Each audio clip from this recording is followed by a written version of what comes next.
and welcome to a new Amy Paradise Let's Play. This time around, Ian is tackling Penumbra Overture. I've never played this game before, so I'm following in Ray's footsteps a bit and doing the LP of a demo. I have no idea what to expect, so...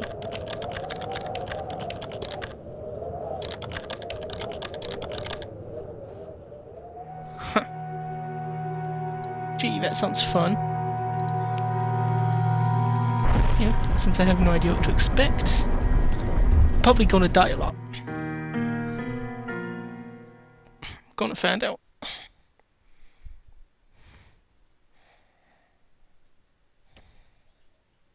For my part in this allegory, I'm not going to make the same mistakes my father made.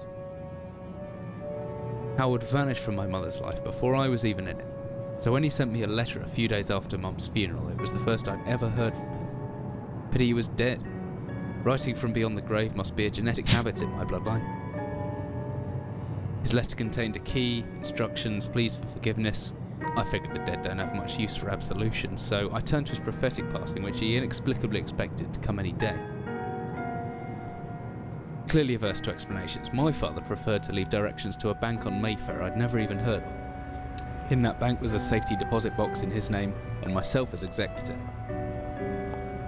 Of course, I went, as he knew I would. I discovered that despite the evidence, he'd been legally declared dead almost 30 years ago, and so the old book and collection of notes I found had, in the eyes of the law, been mine all this time. My father's instructions were to burn the documents, raise no further questions. But that was his error. No man's immune to the shameful trappings of curiosity, and my humanity got the better of me. The university I taught at was world renowned for two things: physics and linguistics. I represented the first, and the man who stood for the second was stumped by my recent acquisition. The book was indecipherable. The notes, however, showed a location somewhere in uninhabited northern Greenland. It took me almost a year to book the last flight I'd ever take. As I watched civilization disappear along with Heathrow, I realised my father had disappeared 3 decades ago, almost to the day, and I considered in turn what it was that I was leaving behind. We landed on a strip of ice a few feet wide, and within minutes I was pulling away on a chartered boat, beginning the 12-hour journey that would lead me into my past. Well, sounds interesting so far. And of course the computer's kicking into overdrive. Fantastic. Ah, screw it. I don't care anymore.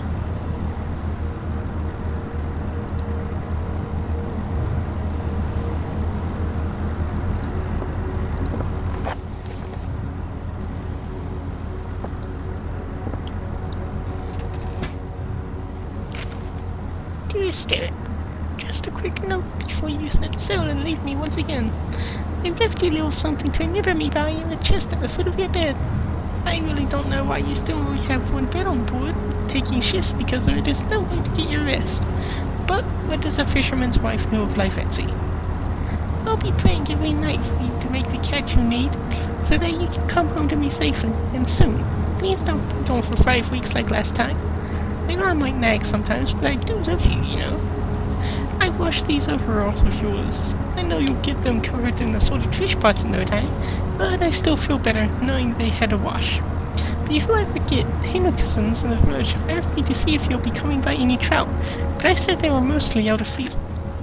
If you do happen upon any, don't say anything. Stow them well in the ice, and I'll do something special with them to celebrate when you come home to me. The ship's captain deserves a little special treatment once in a while. Take care, my love. Yeah. Alright, so next thing would be this.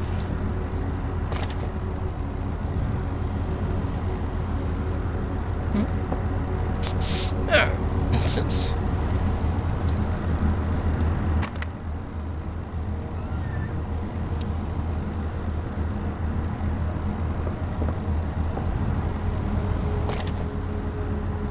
There we go.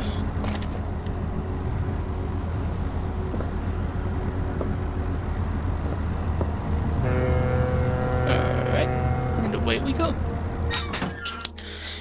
As I stepped off the boat, setting out into the blizzard that formed around me, I realized how utterly devoted I'd been to the discovery of my father's past.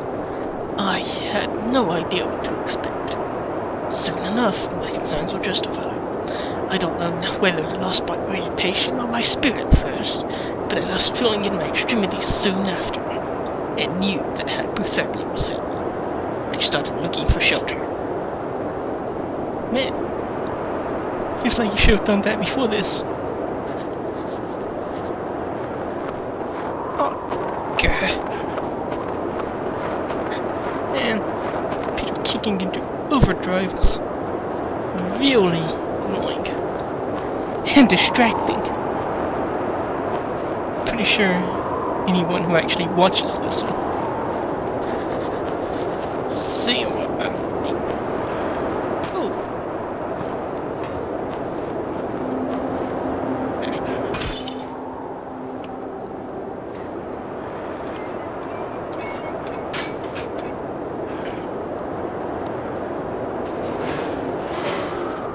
Alright. So far, so good.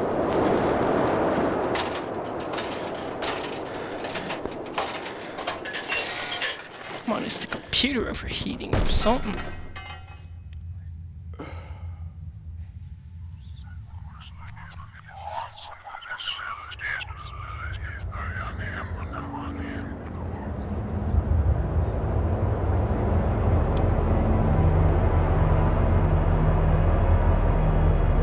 Dang.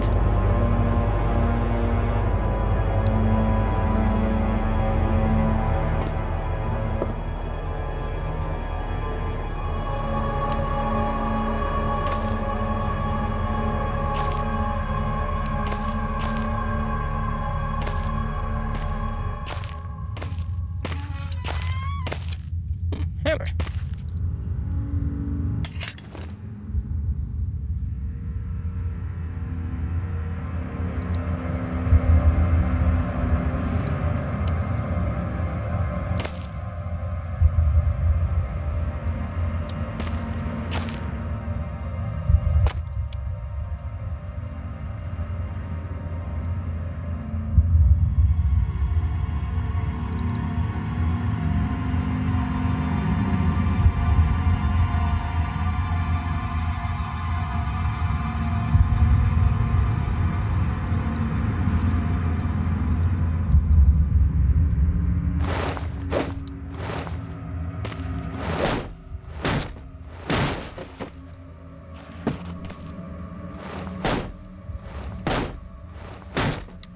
Don't really know if there's ever anything inside these or not. This is a well, this is a completely blind run. But hey.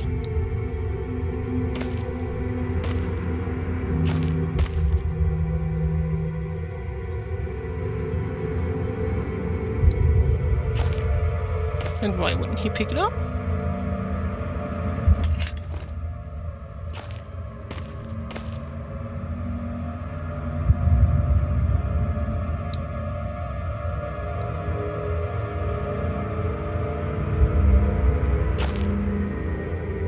Oh, I see.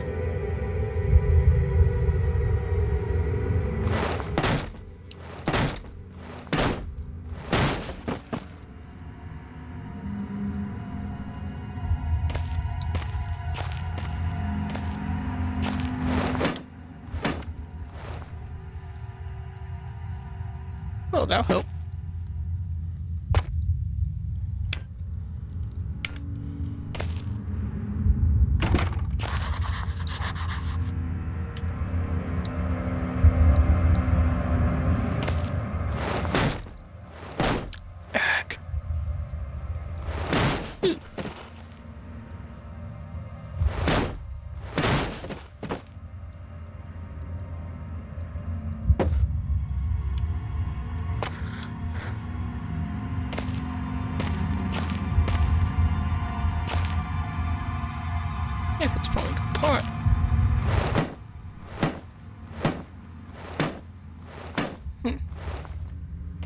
Yeah, I thought maybe I could help along.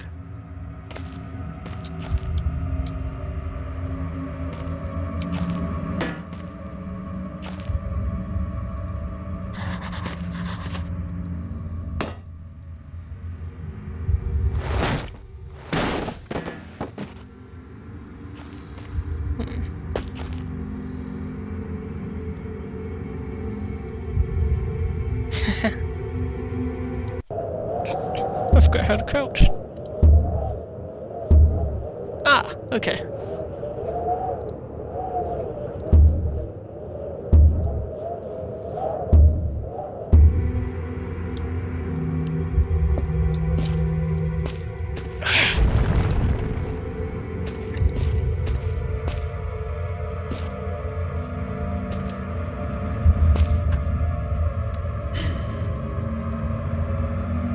This computer is really distracting me.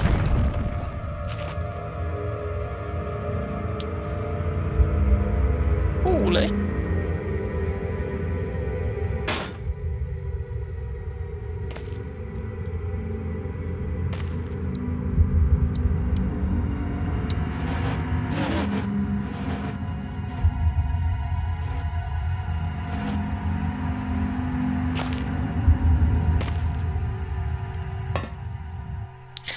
Whatever I was descending into was 100 feet below ground, protected by 2 solid metal hatches, located in a remote Arctic wilderness and buried beneath the snow.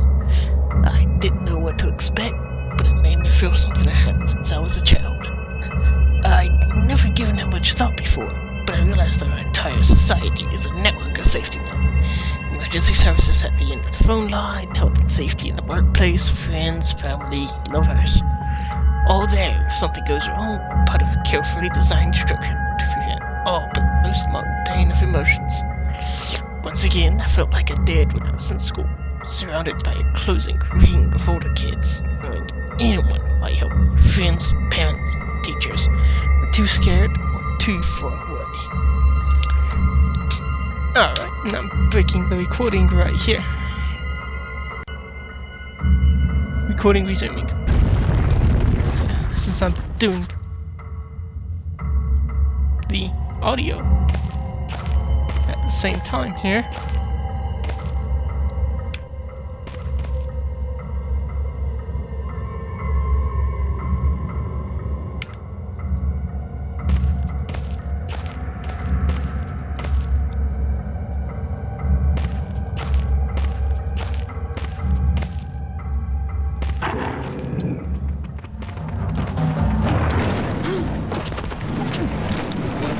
Hey?